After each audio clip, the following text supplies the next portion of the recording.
Hello and welcome to my YouTube channel. If you're regular here, you know I review many photographic, audio video related products. Well, very recently, about a week ago actually, I reviewed the iPhone 15 Pro. Not as a phone, but basically its cameras. And I looked at, you know, its wide, it's ultra wide and its telephoto camera. And they're a really nice set of cameras. And I kind of asked myself a question. Can this replace my my little Sony RX100 Mark VII or any of my other cameras? We're going out and about just for taking family photos when we go out. And I wanted to see if it could. So what I've done, I took this out, the iPhone 15 Pro, with my Sony A6700, which I only very recently purchased, and I fitted the 6700 with its kit lens. Now, its kit lens isn't the best out there, but it's okay. It's pretty decent, to be honest. Now, the A6700 is a 26 megapixel sensor APS-C camera, and the kit lens is a f5.6, 3.5 to 5.6. So not greatest in low light. And we was actually going out to a shopping centre that's indoors. So, but it's very well lit, to be fair. And I wanted to see, could I really, you know, just use my iPhone? And I think the answer is, before we get into this video, is I certainly can. I was really pleased with the images that came off the iPhone. Now, what we are going to do is have a quick look at the images on the computer here, so you guys and girls can see, you know, the comparison between these two cameras, but also it's best taking a look at them on my Flickr page. You'll get a much better understanding of what the images are like, and you can look at them at a much closer detail at your leisure.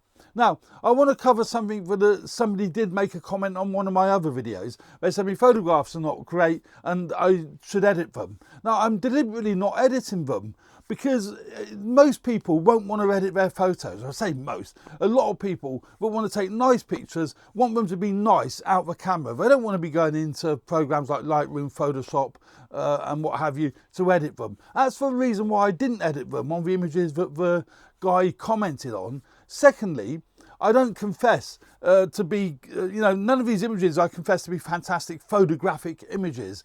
I've done that in the past. I was a photographer many years ago.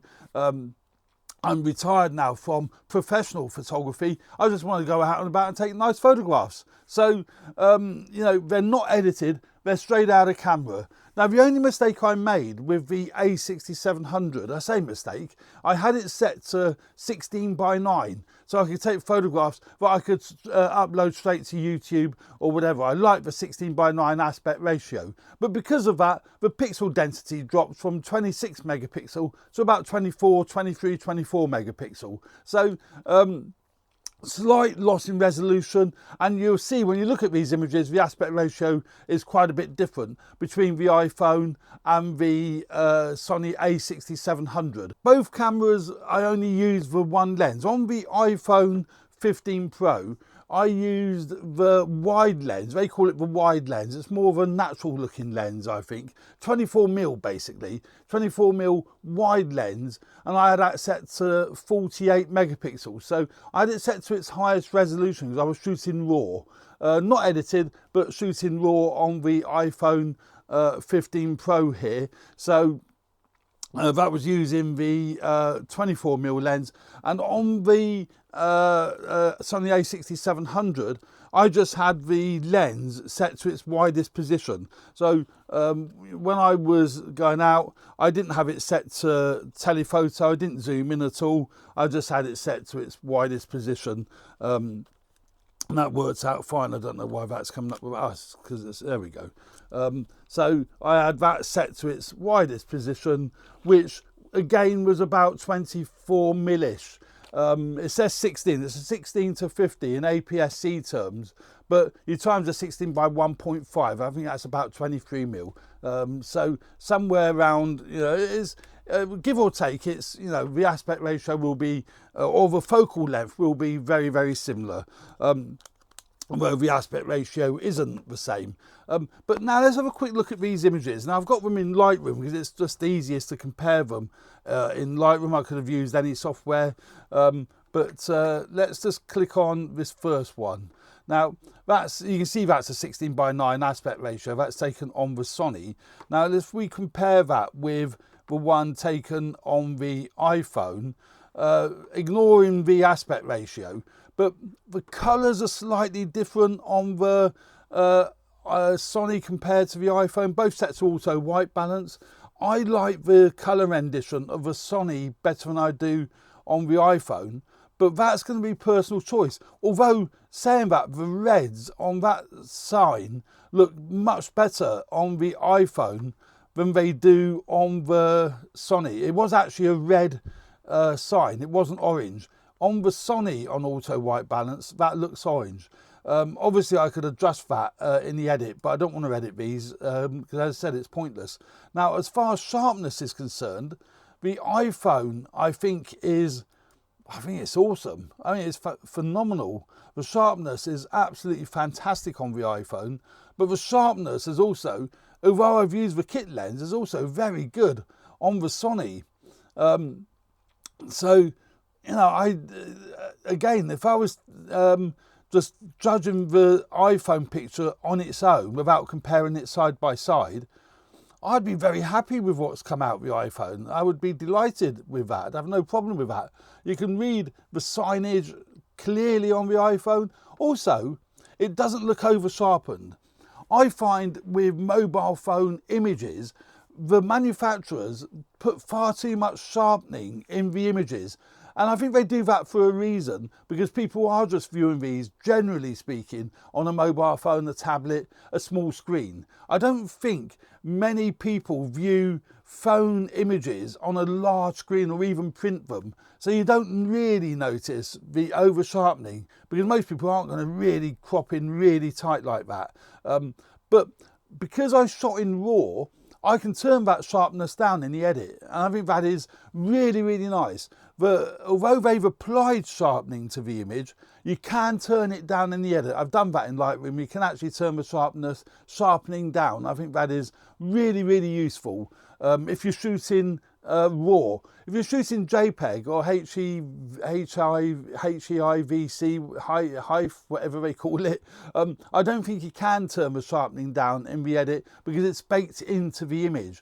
But with RAW, it isn't necessarily baked in, so you can actually turn it down. Now let's compare this image. Now again, I think we'll look at the brickwork.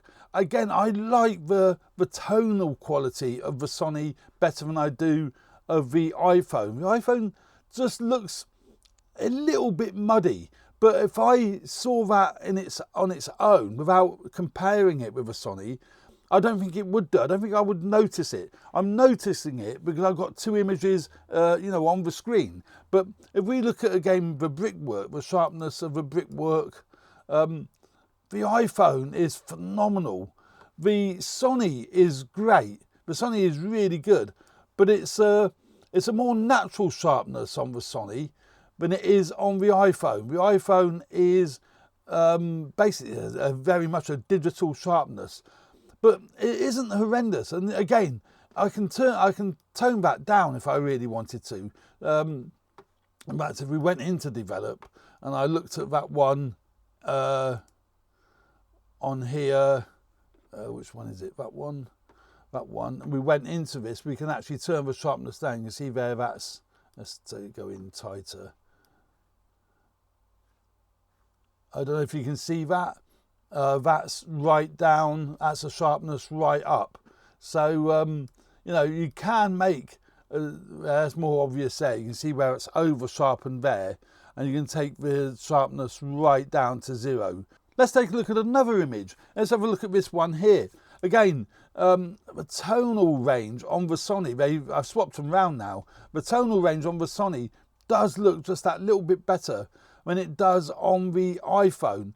And the colours, again, this red signage, the auto white balance on the Sony has rendered that more natural looking than it has done on the iPhone. But sharpness and detail, the iPhone can't be beaten. It is really good, but again, it's not over sharpened. I could print these iPhone images without any problem whatsoever. And because they're 40 megapixel, I can crop them. I can create a similar look to the Sony, a 16:9 look if I really wanted to. But if we look at the detail down here, it's more natural looking.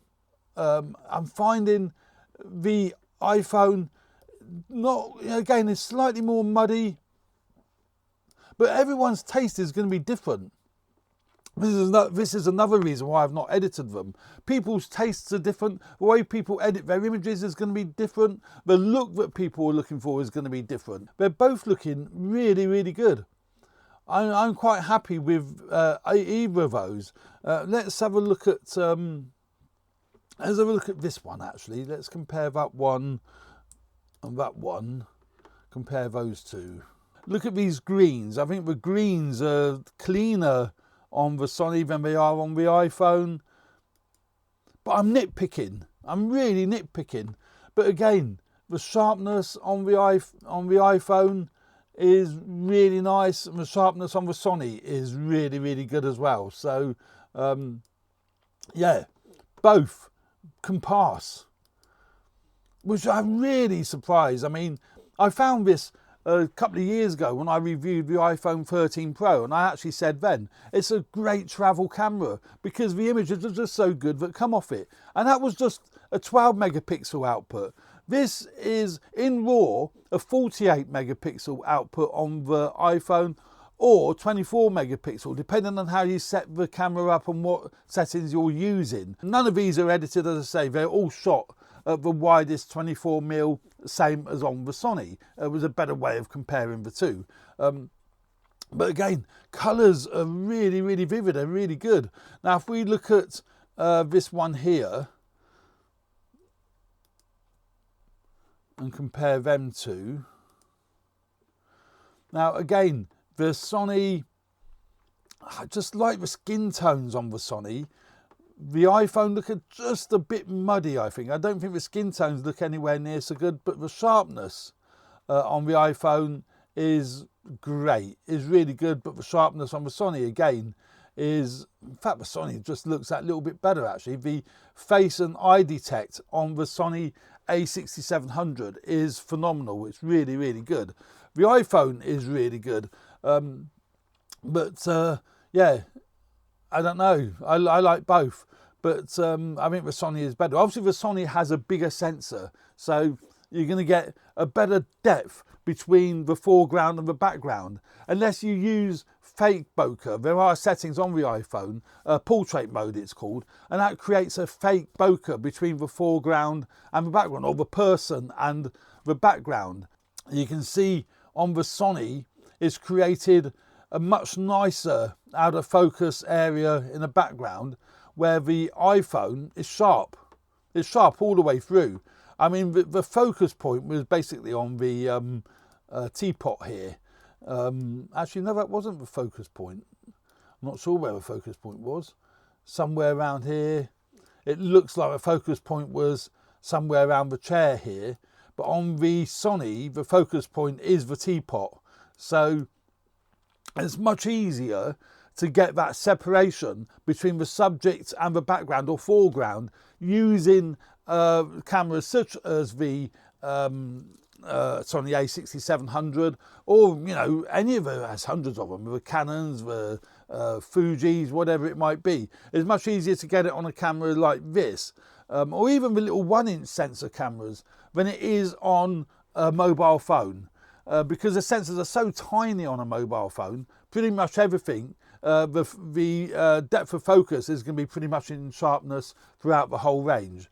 But image quality though, the iPhone is still great, and I'm quite happy with this kind of depth for taking general purpose photographs. I actually quite like it, don't have an issue with it at all. I would urge you to take a look at these images on my Flickr page. I'll leave a link in the description, so I would urge you to do that, because you're going to get a much better indication of what these images really are like.